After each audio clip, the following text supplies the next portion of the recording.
Bonjour et bienvenue dans cette nouvelle vidéo. Ici c'est le docteur Idriss Tafak de la chaîne AfroForex. Sur cette chaîne, nous parlons bien sûr de trading, économie, finance et business. Si tu n'es pas encore abonné à la chaîne, alors je t'invite bien sûr à t'abonner, surtout à liker au maximum et à partager parce que c'est ensemble que nous pourrons impacter la communauté. C'est ensemble que nous pourrons permettre au grand maximum de pouvoir comprendre comment les mécanismes de l'économie fonctionnent et ainsi on pourra mieux entreprendre ensemble et bien sûr de pouvoir profiter des marchés financiers tous ensemble. Donc, dans cette vidéo, on va parler bien sûr de la hausse des taux d'intérêt du côté des États-Unis. Vous savez que cette semaine, les États-Unis étaient sous le projecteur, la Fed était sous le projecteur et il était prévu que on devrait expérimenter une sorte d'augmentation de pratiquement 75 points base, 75 bips, de 3,75 à 4% en termes de taux d'intérêt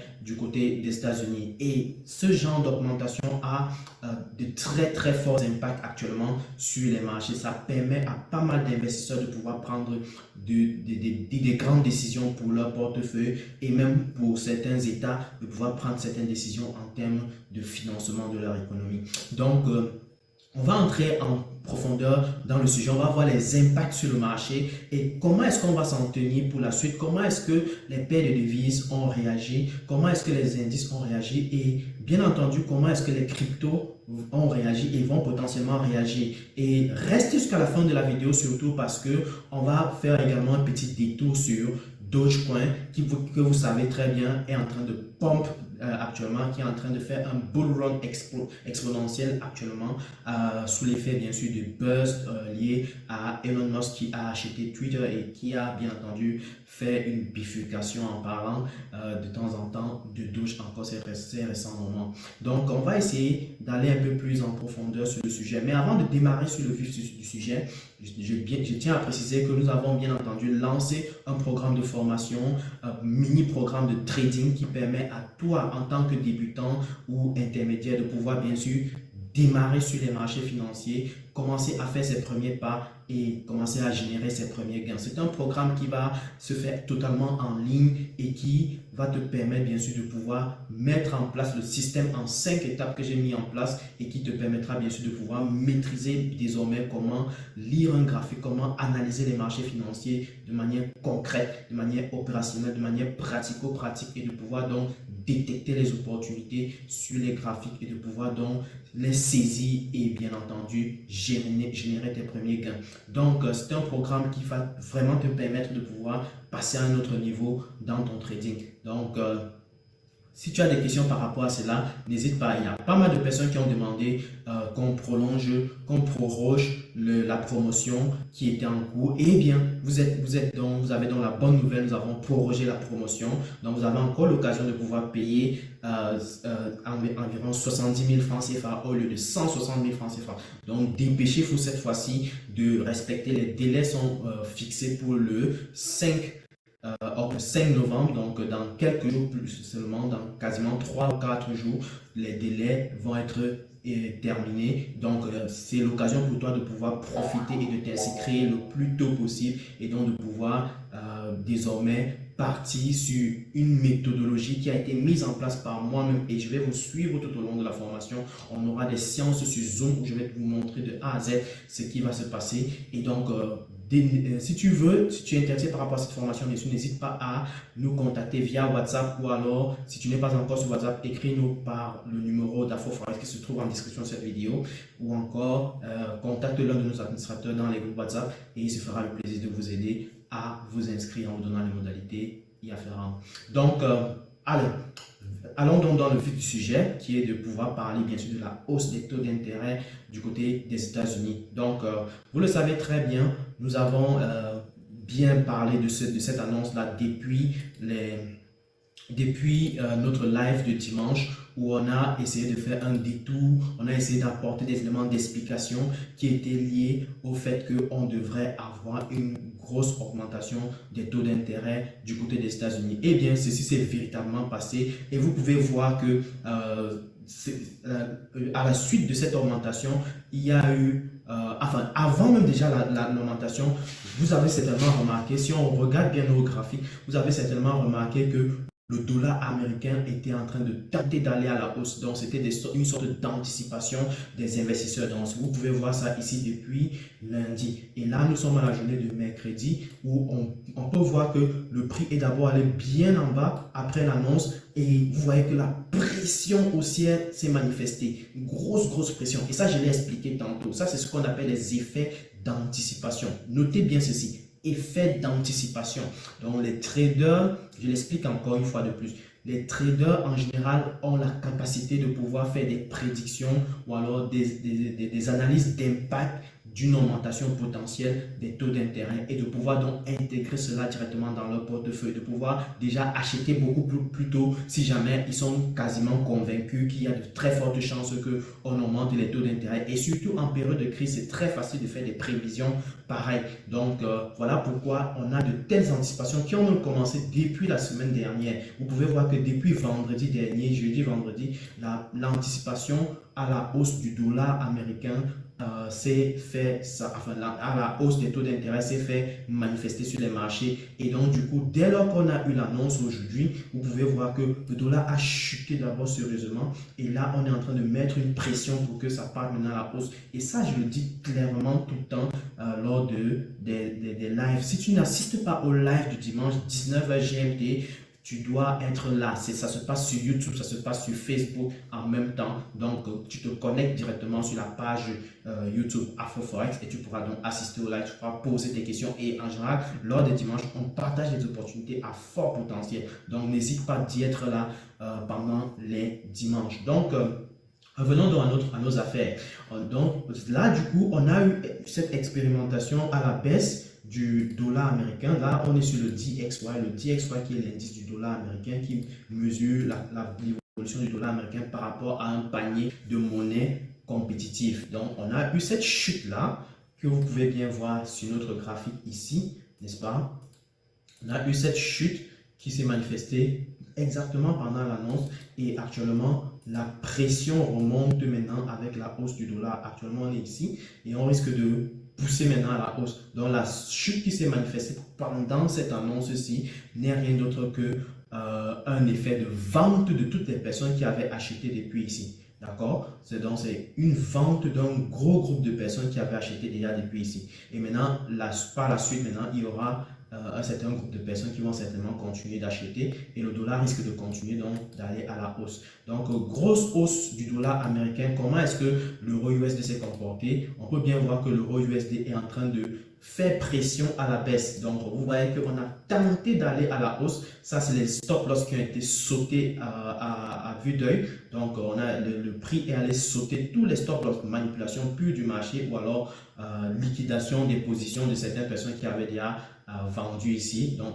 lorsque le prix a atterri ici pendant l'annonce, ils ont vendu tout vendu et ils ont liquidé et récupéré leur profit. Donc, les personnes qui avaient vendu ici, ils récupèrent leur profit ici. Et maintenant, ceux qui croyaient que l'euro-dollar devait chuter, ils ont vendu ici et ils ont peut-être placé leur stop loss quelque part ici. Ils se sont fait sauter carrément. Et maintenant, les vraies personnes se sont en train de se positionner actuellement. Voilà pourquoi j'ai l'air de dire que lorsqu'il y a une annonce, ça vaut le coup de patienter au moins 1 heure de temps pour pouvoir, bien sûr, après profiter de la véritable tendance qui va se prononcer. Et là, actuellement, la véritable tendance est en train de se prononcer. On peut bien voir que le dollar américain est en train de pousser fortement à la baisse. Donc, c'est en train l'euro-dollar, pardon, est en train de pousser fortement à la baisse. Si on prend le GBP USD, on peut voir le même phénomène. Donc, on est en train de pousser fortement à la baisse aussi de ce côté-là. Donc, si on prend le GBP JPY, ça depuis la journée d'hier et même d'avant-hier,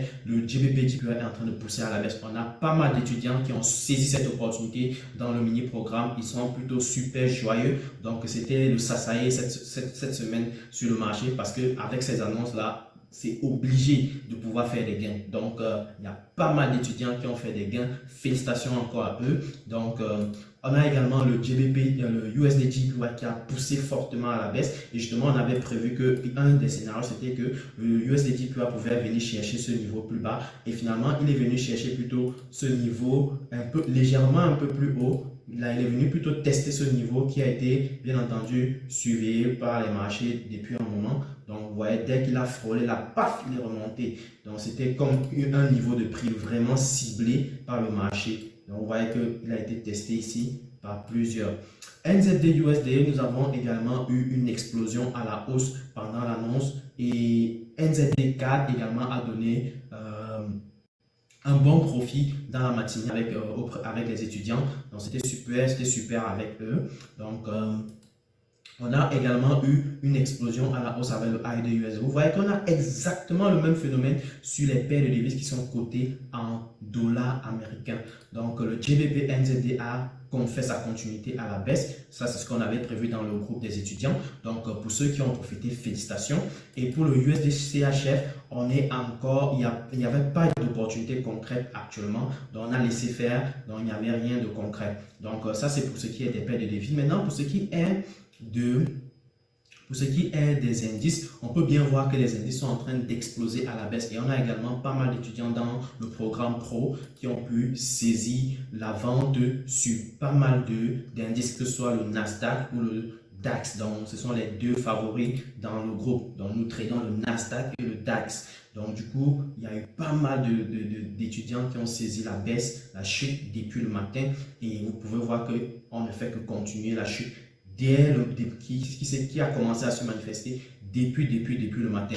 Donc, pour ceux qui ont profité encore, à tous les étudiants, félicitations encore à tous. Donc, c'était super. Une journée plutôt très fructueuse, très ensoleillée, on va le dire. Et parlons maintenant des crypto-monnaies. Alors, vous pouvez bien voir que si on prend le Bitcoin, on peut bien voir qu'il a également été sous l'effet de l'annonce sur le dollar, sur le taux d'intérêt de la Fed. Et ça, j'ai l'air de le dire, que attention, les crypto-monnaies sont également sous l'effet des variations macroéconomiques, des facteurs de risque macroéconomiques. Et quand on parle d'augmentation des taux d'intérêt, sachez que ça va faire bouger tous les marchés dans l'ensemble. Donc les crypto-monnaies ne sont pas dans un monde à part, ne sont pas dans un monde parallèle. Il faut faire très attention. N'oubliez ça, c'est interdit. Donc, vous devez maintenant savoir que dès lors qu'il y a une annonce sur les taux d'intérêt, vous devez être prêt à réagir de manière convenable. Dès lors qu'il y a une annonce sur l'inflation, vous devez être prêt à réagir de manière convenable. Dès qu'il y a une annonce sur le chômage, vous devez être prêt à réagir de manière convenable. Et là, actuellement, on a eu une annonce sur le taux d'intérêt qui allait à la hausse de 75 bips et vous pouvez voir l'effet ici, indécision totale sur le Bitcoin. Indécision totale. Je dis bien totale. Ça, c'est ce qu'on appelle un doji. Donc, du coup, vous pouvez voir que pour ce qui est du Bitcoin, lorsqu'on se place à court terme, il y a de très fortes chances qu'on manifeste une chute qui va venir chercher les 19 000 une fois encore. Donc, préparez-vous pour un dump ici, là, qui pourrait se manifester de sitôt. Encore une fois, faites vos propres recherches. Je ne suis pas en train de donner un conseil d'investissement. Vous devez faire vos recherches et bien sûr, prendre vos décisions de manière convenable en toute responsabilité. Alors, du coup, dans ça, pour le Bitcoin, je m'attends à cela. Pour ce qui est de l'Ethereum, bien entendu, on peut bien voir exactement le même phénomène. On s'attend bien sûr à une chute qui se manifesterait potentiellement pour aller chercher les 1300. Donc, pour Cardano, on est passé en dessous des 0,40. Donc, il y a de fortes chances qu'on revienne encore peut-être tester les 0,34 comme on peut voir ici. Donc, faisons très attention. Pour ce qui est de Ripple, on est en train de faire du surplace depuis un bon bout. Moi, je pense qu'on risque d'entrer dans le canal descendant. Si on va en daily, on peut bien voir qu'il y a un canal descendant qui se manifeste depuis un moment, mais le Ripple a sorti depuis les annonces avec la SEC de ce canal-là. Moi, je pense qu'on va retourner pour revenir ici dedans et certainement chuter pour aller atteindre les 0,36. Donc, moi, en fait, il y a de fortes chances. Alors, maintenant, parlons de Doge. Alors, mais avant de parler de Doge, je voudrais que vous sachiez que pour ce qui est du Bitcoin, on est sur un cycle assez clair, n'est-ce pas? On est sur une zone assez claire où on pourrait avoir encore un false flag, ce qu'on va appeler un false flag ou alors un bull trap. Regardez par exemple ce graphique-ci. Et si vous regardez ça côte à côte avec le Bitcoin, vous pouvez vous rendre compte qu'on est clairement à ce niveau-ci, n'est-ce pas? C'est un graphique qui marque là, le cycle de marché de manière globale lorsqu'il s'agit et du stock market et d'un investissement quelconque sur une entreprise ou alors sur un actif, n'est-ce pas? Ça, c'est le cycle de vie ou alors la psychologie qu'on va très souvent expérimenter sur un actif, sur l'ensemble du marché. Et ceci est valable sur pas mal de marchés. Donc, ça permet de caractériser en fait les comportements de marché en fonction du niveau où est-ce qu'on se retrouve. Et actuellement, on se retrouve dans un contexte où beaucoup sont fâchés. Parce que là, on part en réalité sous un contexte où on part de l'espoir. Ici, dans la zone-ci, c'est une zone d'espoir. Après, quand on passe de l'espoir, on tombe dans une zone d'extrême optimisme et de croyance. Et là, la explosion, ça fait qu'on a l'explosion qu'on peut voir ici depuis 2021. Dans l'explosion de 2021 et l'euphorie, c'était véritablement des périodes où on peut voir cette hausse-ci. Donc, quand vous voyez cette hausse-ci, c'est clair qu'on était dans l'euphorie. Donc, ceci, dans la hausse-ci, vous pouvez la voir exactement ici, n'est-ce pas? Vous pouvez la voir là, exactement. Donc, c'est plutôt assez intéressant de voir ça. Donc, on voit bien que, une seconde, je vais reprendre mon crayon. Hop. Donc, on peut voir la hausse-ci s'est clairement manifestée pendant 2021 et qui caractérisait en fait une sorte d'euphorie, n'est-ce pas? Euphorie.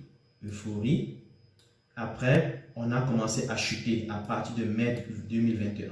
On a chuté sérieusement.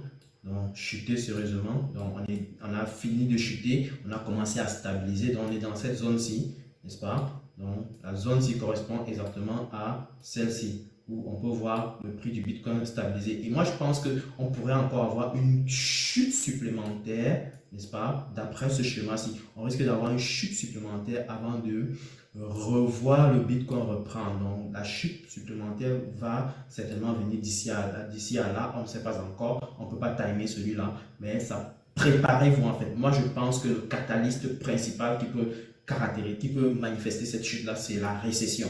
Donc, on doit être prêt à cette situation-là. Donc, ne faites pas de bêtises. Faites vos propres recherches de manière sérieuse. Donc, on peut avoir des chutes ici, là, avant de voir un Bitcoin reprendre encore de manière sérieuse. On pourrait aller chercher les 15 000, voire les 13 000. Donc, moi, personnellement, s'il faut suivre les choses, il faudra également prendre en considération cela. Voilà pourquoi je me dis, prendre des petits profits, c'est super intéressant. Prendre des petits profits qui se réalisent, c'est hyper important. D'accord? Donc, maintenant, parlons de Dogecoin.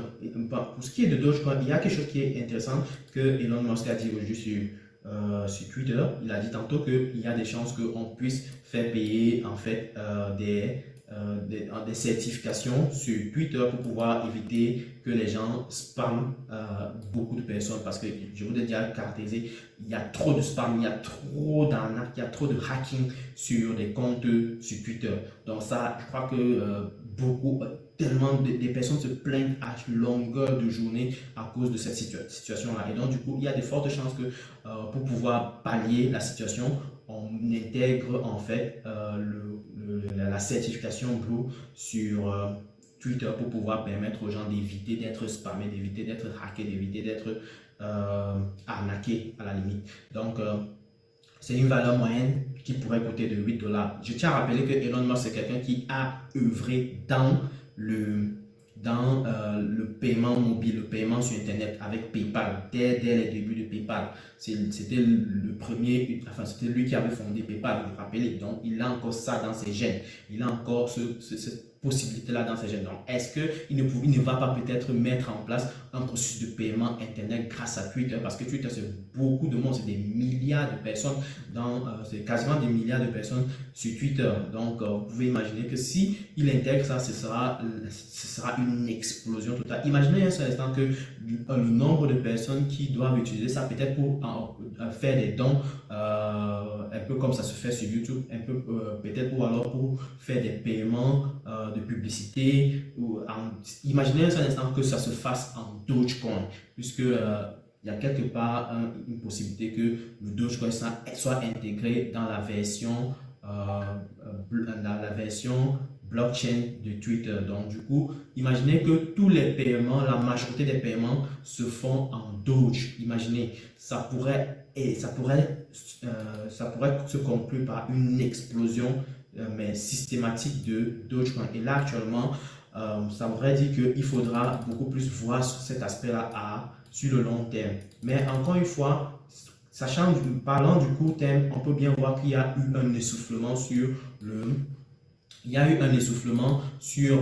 Doge, n'est-ce pas? Vous pouvez voir ça sur votre graphique là actuellement. On a eu un essoufflement du Doge, on a fait une tentative de montée et là actuellement, depuis les 0,15, on a remonté, depuis les 0,15, on est en train de s'essouffler. Malgré toute l'effervescence qu'on a pu avoir, on est en train de baisser en fait en termes de performance. Donc du coup, moi je pense que pour quelqu'un qui a pris l'achat ici, il sera intéressant de vendre ici. Comme ça, il ne perd pas tout son capital. Je pense qu'il y a de fortes chances que ça retourne. Mais encore une fois, ce n'est pas un conseil d'investissement. J'ai l'habitude de le dire. Donc faites très attention. Prenez vos propres décisions de manière responsable. Voilà. Donc, ça, ce qu'il fallait dire. Donc, du coup, la question que je vous poserai, c'est de savoir qu'est-ce que vous en pensez de la politique que potentiellement Elon Musk pourrait mettre en place en ce qui concerne Dogecoin, donc qui consiste peut-être à faire payer pour pouvoir avoir une certif sur ton compte, n'est-ce pas, une certification sur ton compte. Comme ça, ça va passer par du KYC et bien d'autres pour pouvoir bien s'assurer que tu es compte unique et tu n'es plus hacké par n'importe qui, d'accord? Donc, j'imagine que si on met ça dans un process de blockchain, ça pourrait éventuellement permettre de savoir rapidement qui est, on va dire quoi, qui est fake account, qui est vrai account. Donc, ce ne sera pas possible de hacker cela. Donc, ce serait vraiment assez intéressant de voir cela. Donc, et c'est bien possible aujourd'hui. C'est bien possible. Beaucoup de personnes se font hacker, beaucoup de personnes se font créer des doubles comptes pour pouvoir, enfin des personnes créent des comptes doubles par exemple, des personnes populaires pour pouvoir aller arnaquer les autres. Alors, je crois qu'on voit ça carrément sur YouTube tout le temps. Par exemple, quelqu'un va aller créer par exemple un compte avec mon nom et aller derrière maintenant contacter des personnes et leur demander de l'argent. Ça, c'est des choses qu'on voit quasiment tout le temps sur YouTube. Et sur YouTube est vraiment déjà très attaqué dans ce sens-là. Donc, il faut faire très attention également dans ce sens. Voilà, ok. Donc, dites-moi en commentaire ce que vous pensez de cette politique qui peut être mise en place sur Twitter et quel serait l'impact de cette politique-là sur le Dogecoin et éventuellement sur les crypto-monnaies si jamais les plateformes commencent à adopter ce process-là, parce que c'est un gros marché en fait qui est en train de se créer, tel que moi je perçois, n'est-ce pas? Que ce soit sur YouTube, que ce soit sur Facebook, que ce soit sur Instagram, les comptes fake là, ça ne va plus exister. On va facilement les repérer juste en payant un petit montant de, je sais pas, un petit montant de, je sais pas trop comment dire, de 8 dollars. Il a dit précisément que le montant pourra être variable en fonction de la localisation géographique. Ça, c'est une possibilité. Donc, je comprends rapidement que ça, c'est un marché impeccable, facile à mettre, facile à implémenter, vraiment hyper simple. Mais dites-moi déjà en commentaire ce que vous en pensez. Comment est-ce que ça pourrait impacter éventuellement les crypto-monnaies si jamais une telle politique est adossée à une crypto-monnaie. Aussi, dites-moi en commentaire ce que vous pensez de ce qui se passe actuellement sur les marchés et comment est-ce que vous pensez que les choses pourraient avancer. Déjà, mon opinion est simple à ce sujet, c'est que on pourrait commencer déjà à engager une période où le combat contre la récession qui s'en vient va être mis en place par la Banque centrale. Mais on va en parler de cela, on va parler de cela dans un autre sujet. Prenez juste le temps de regarder les vidéos et surtout partagez au maximum, dites-moi en commentaire ce que vous en pensez et ce sera un plaisir pour moi de pouvoir échanger avec vous et de pouvoir bien sûr concilier sur les idées qui vont venir à gauche et à droite. C'est ensemble que nous grandissons, c'est ensemble que nous apprenons pour pouvoir bien sûr prospérer. Donc voilà, merci encore d'avoir regardé la vidéo. Je vous dis tout simplement à très bientôt pour une prochaine vidéo. Ciao!